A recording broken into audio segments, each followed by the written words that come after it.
Hi viewers, உங்கள் வசந்தசேகர். இது நடந்த சம்பவம் தாங்க. ஒரு சின்ன விஷயந்தான். ஒரு ஊருங்க. அந்த ஊரில் 1ஆவதுலேருந்து 5ஆம் வகுப்பு வரைக்கும் பள்ளி. அந்த பள்ளியில் பணிபுரிவர் ஒரு ஆசிரியர். அவர் அங்கே பணிபுரிஞ்சிட்டு வருகிறார். அந்த பிடி பீரியட்லாம் வரும்ல, அந்த 1ஆவதுலேருந்து 5ஆவது வரைக்கும்னா பிடி பீரியட்லாம் கிடையாது. இருந்தாலும் கொஞ்சம் சில நேரங்களில் வந்து விளையாட விடுவாங்க. அப்போ அந்த கொள்ளிடக்கரை ஓரமாக இருக்குது அந்த பள்ளிக்கூடம். பக்கத்தில் கொள்ளிடத்தில் வந்து மணல். அது இந்த மே மாதம் அந்த நேரத்துலாம் விட மாட்டாங்க, ஏன்னா சூடாக இருக்கும். மிச்ச நேரங்களில் சும்மா அந்த மார்கழி தை அந்த மாதிரி இதில் விளையாட விடுவாங்க. அப்போ பிள்ளைங்க போய் விளையாடும். அப்போ பிள்ளைங்க விளையாட போய் கூட ஒரு ஆசிரியர் அங்கே போய் நிற்பார். அந்த மரத்தில் பார்த்துக்குவார் அந்த பிள்ளைகளை. அப்படி பார்த்துட்டு இருந்தார். அப்போ அங்கே விளையாடி கொண்டு வந்த 2 குழந்தைகள் எங்கேயாவது ஓடி வந்தது.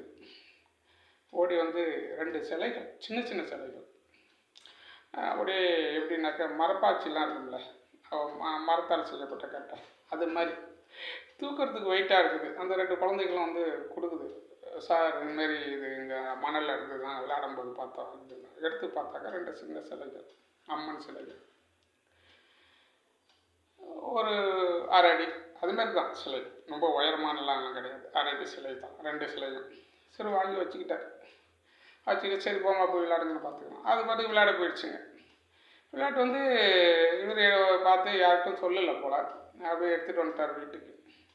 எடுத்துகிட்டு வந்து அவர் வந்து வேறு மதத்தினர், இந்து மதத்தினர் இல்லை, அவர் வேறு ஒரு சமுதாயத்தை சேர்ந்தவர். அவரை பார்த்துருக்கிறார். அவர் மற்ற 2 சிலைகளும் தங்க சிலைகளாக இருந்திருக்கு, தங்கம். இவர் என்ன பண்ணிட்டாரு, அந்த தங்க சிலையை வந்து கொஞ்சம் கொஞ்சமாக அப்படியே வெட்டி எடுத்துகிட்டு போய் அதை விற்று லாரி வாங்கினார். ஒரு 5-6 லாரி வாங்கினாருங்க. லாரி வாங்கினார். விவசாய பூமி தானே, அந்த நிலங்கள் வாங்கினார். நல்ல வசதியாக இருந்தார். ஒரு 2 சிலையுமே கழுத்து வரைக்கும் எடுத்துட்டார். அப்போ அந்த தலைப்பகுதி மட்டும்தான் இருக்குது. அப்போ போய்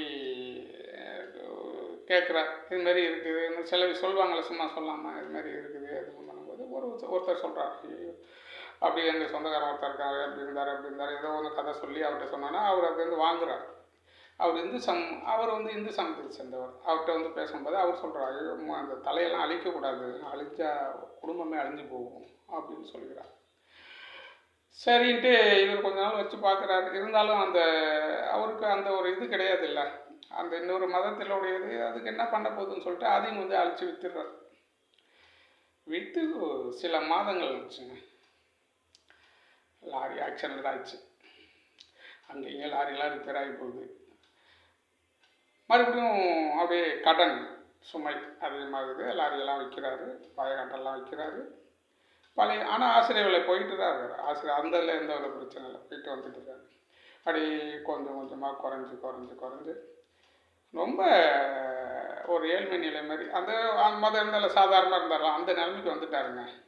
பாருங்கள், ஒரு தெய்வம் எவ்வளோ சக்தி வாய்ந்தது பாருங்கள். சில பேர் வந்து அதோடைய மகிமைகள்லாம் வந்து தெரியாமல் இது மாதிரிலாம் சில விஷயங்கள் இது நடந்ததுங்க.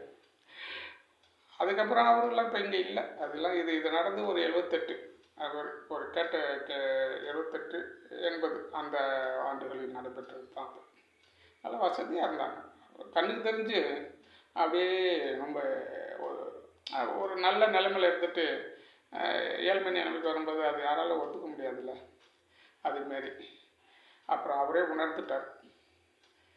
உணர்ந்து அப்புறம் சில அவங்க நண்பர்கள்ட்டெல்லாம் பேசியிருக்காரு, இது மாதிரி ஆயிடுச்சு சொன்னால அப்படியே கேட்கலையா, சரி போனது போயிட்டு போகுது விடு அப்படின்னு சொல்லிட்டு விட்டுட்டார். நன்றி, வணக்கம்.